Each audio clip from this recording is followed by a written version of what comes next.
They say some places hold on to their past, echoing with forgotten whispers. But what if those echoes aren't just memories? What if there's something far more sinister, waiting for the perfect moment to reveal themselves? This is the story of Daniel and his terrifying night at the Ravenwood, where time itself seemed to unravel. No one was visible in the hallway, yet every single door swung wide.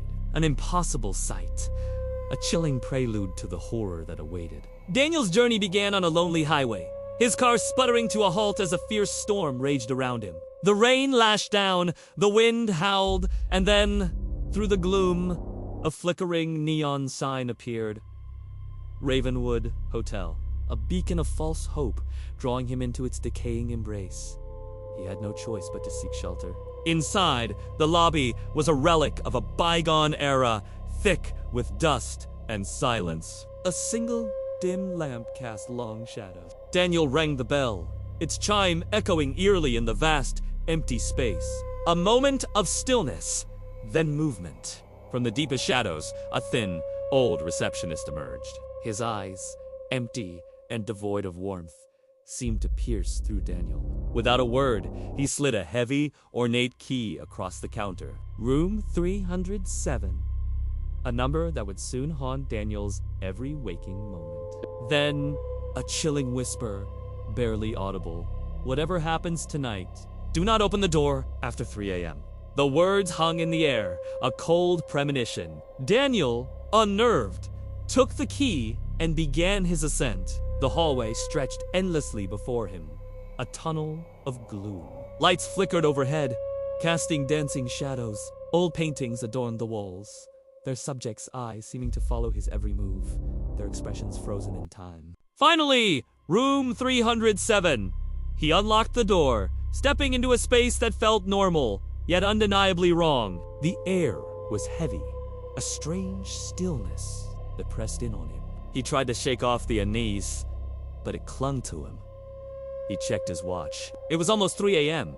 The receptionist's warning echoed in his mind, a cold whisper. Then, precisely at 3:17 a.m., the hallway lights outside his room plunged into absolute darkness. A slow, heavy thud. Footsteps. They began to echo outside his door, deliberate and chillingly close. Then, the whispers started. Dozens of soft, indistinct voices, swirling just beyond his door, growing in intensity. He backed away, heart pounding, and caught his reflection in the room's mirror. A flicker of movement behind him. He spun around, but the room was empty. Nothing.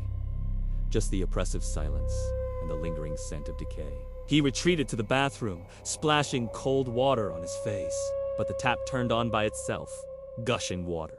Steam filled the mirror, obscuring his reflection. Then, words began to slowly appear, etched into the condensation. "Leave now!" A stark, terrifying command. Daniel's breath hitched in his throat. He stumbled back into the main room. The lights began to flicker violently, plunging the room into momentary darkness. He lunged for the door, desperate to escape, but it was stuck fast. Unyielding, trapped. The whispers outside grew into a cacophony, a chorus of spectral voices, chanting, "Stay with us." He turned, his gaze drawn back to the mirror. This time, there was no mistaking it. Behind his reflection, dozens of pale, ghostly faces materialized, their hollow eyes fixed on him, their mouths agape in silent screams. They were everywhere, surrounding him, their spectral forms reaching out. The air grew impossibly cold. Then, with a deafening crack, the lights exploded, plunging the room into absolute, suffocating darkness. The next morning, the storm had passed, leaving an eerie calm.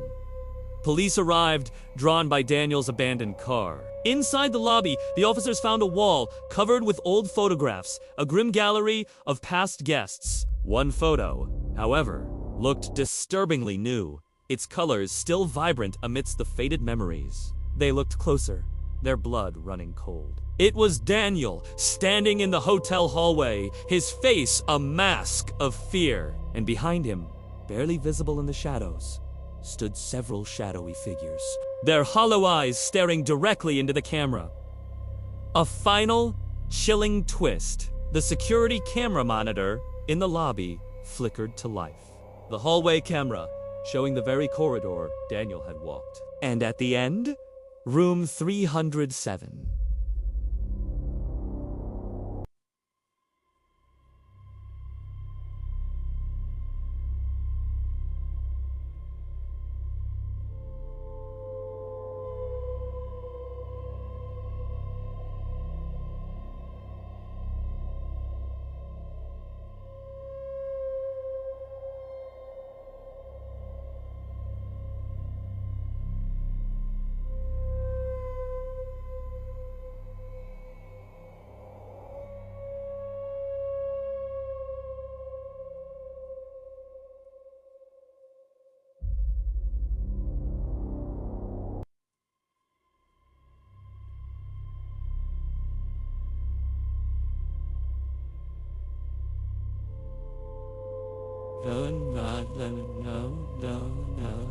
The door to room 307 creaked open once more, inviting the next unsuspecting soul into its eternal embrace.